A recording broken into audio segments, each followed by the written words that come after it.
Okay, so this is how to go through Lock and Dam 3 in Red Wing, Minnesota. We called ahead earlier to get status. If you need to do that, they monitor channel 14. Just tell them what direction you're in and that you're a pleasure craft. They don't care about the name of your boat. So you would say something like northbound pleasure craft, requesting a lift, what's your status, and they'll give you a time. Couple of key things when you're coming up on the lock: don't go roaring up there. Wait till all the boats are out. You want to be going really slow well before you get to the lock, just out of courtesy. Because if you pull up to the wall on plane and then shut down quickly, you're going to push a big wave right through into the lock, and it's going to make it really hard for everybody in front of you to hold on.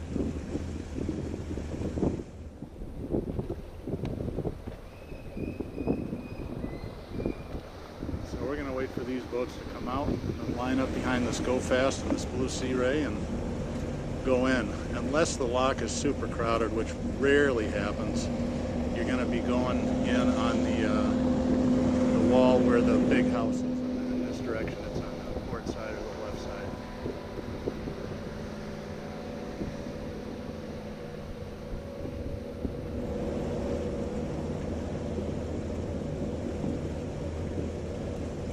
One really important thing about getting your boat ready to go through the lock: get your fenders out well before you get in there. This is a 35-foot Mariner. I only use 2 fenders. I put one at the widest part of the boat and then one at the stern. And here's the important tip: don't have them hanging down by the water. Have them right up on the rub rail, because you're going to use that to pivot the boat on and off the wall. If you get them down at the water line, they're not going to do any good at all. You'll see a lot of people go into lock and dams with all kinds of gear. They'll have boat hooks and all this sort of stuff. It's really unnecessary. In fact, usually boat hooks are they're more trouble than they're worth.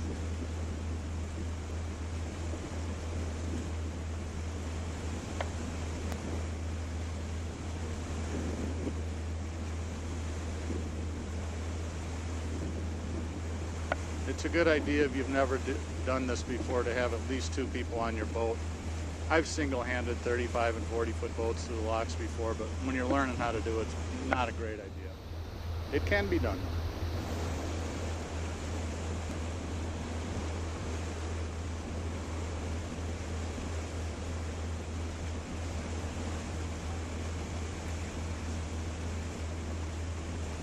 Now, if you look along the left wall as we get closer, you're going to see a stoplight. That'll be a little hard to see just yet, but it's on the left wall and it's flashing green. Do not enter the lock unless you have a green light. When it's full, you'll see it red as boats are coming out the other way. Out of courtesy to the people that work in the locks, make sure that you get a green light before you go in. If you do not have a radio and you're by yourself, or you're in a canoe or a really small boat or a jet ski, there is a way to signal for lockage, and you'll see that shortly as we come up.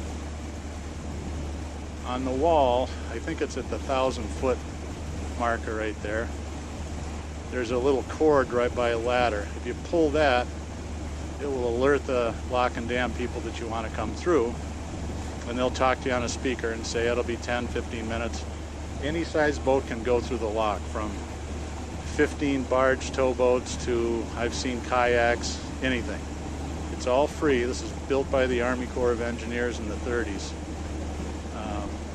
when they tamed the wild Mississippi.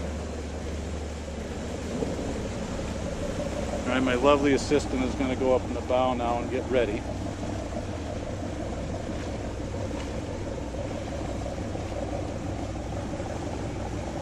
You can see the sign there, pull signal cord for lockage. That's if you don't have a radio and the lock isn't open and you need to talk to somebody to find out what's going on. If there's a towboat coming the other way, these locks were built, 80 years ago. The towboats can't get through alone, so the big ones they have to divide in half. It'll take about 90 minutes for a large tow with 15 barges to get all the way through the lock. So you can be in for a long wait. That's why it's great to have a radio. Find out what the status is.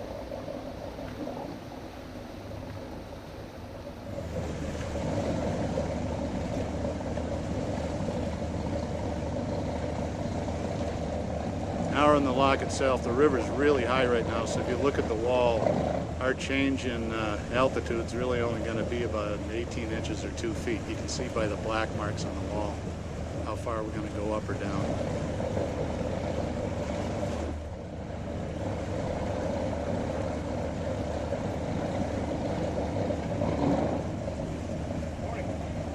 Hello. Rick, can you be in the water? It's the nicest 3 days of summer, I think. So if you see on the wall, there's a guy in a green hazard shirt. He's the guy that hands out the lines. He'll hand out the bow line to the person in the bow, and I'm gonna run back and grab the stern line. Do not cleat the lines to your boat, especially if you're going down. Thankfully, that Go Fast boat knows what they're doing. Another courtesy thing, once you get your boat all settled in, shut your motors off. Lock number 3, pleasure craft calling. Lock 3 back.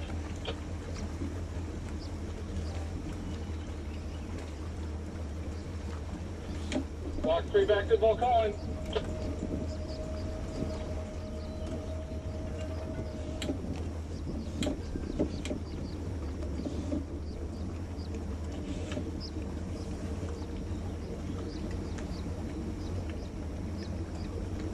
Hey Kelly, just wait for that other boat coming up.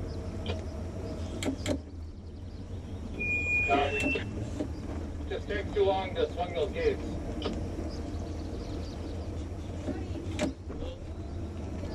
Good.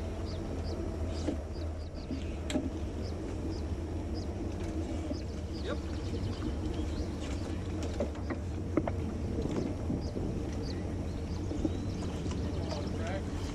I see that.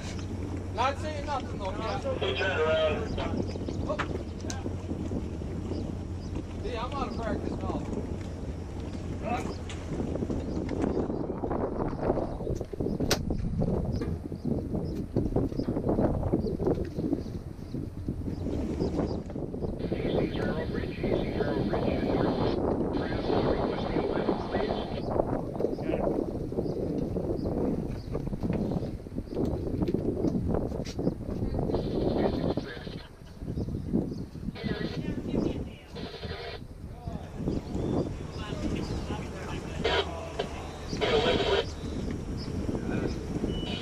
How much clearance do you need?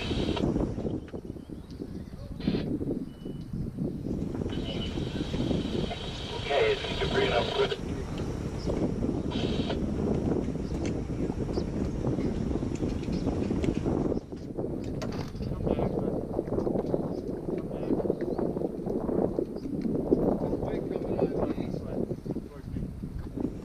Coming out of the east. Oh, that's that stupid Boston Whalers. Nah, it's wind coming out of the east, but you're not the first one. It's catching you guys stern on the wall.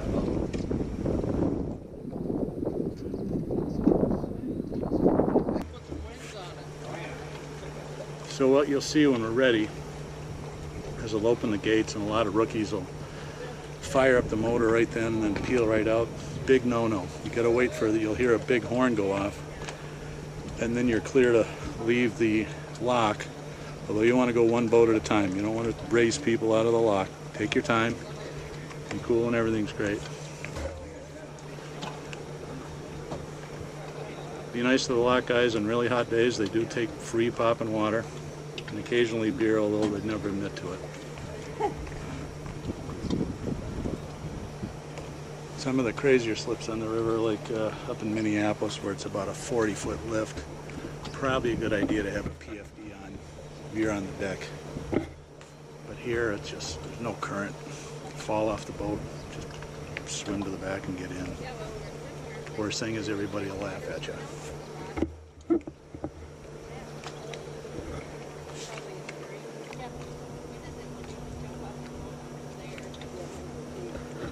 Alright, now you can see the doors start up.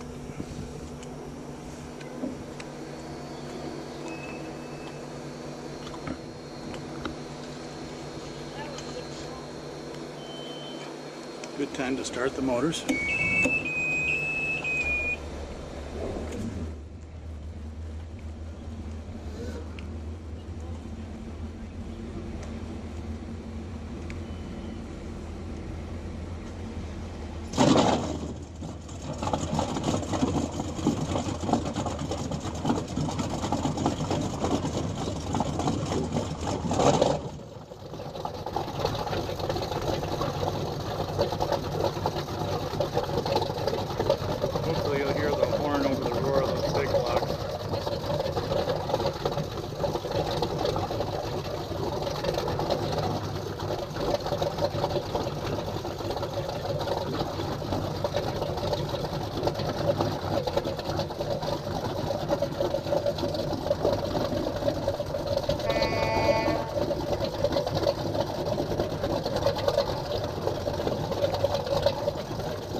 that was a good example. Those two people in front of us know what they're doing. They took their turns, coming out nice and slow,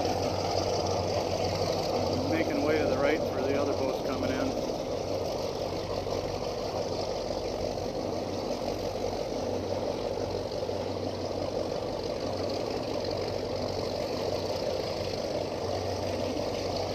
Those historians, if you look there, right next to the 700-foot marker, you'll see the high water mark of the flood in 1965. This whole thing was underwater. We're about 14 feet up in the air, so, and the river's really high right now. Must have been something.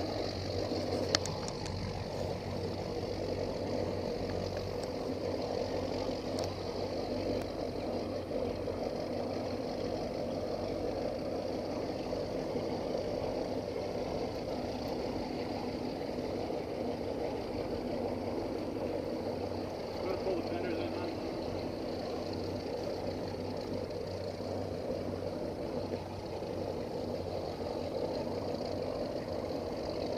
A lot of current going over the dam. You see the Sea Ray going sideways here.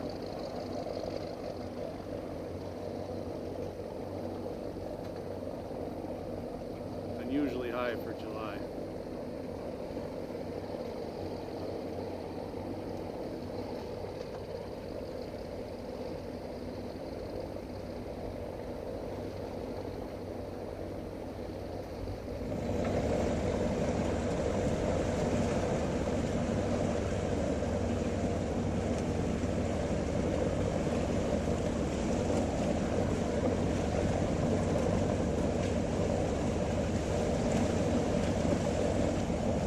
So, it's the end of the video. We're going to be nice and mellow here until we get to the end of the wall. And you can open it up. Have fun.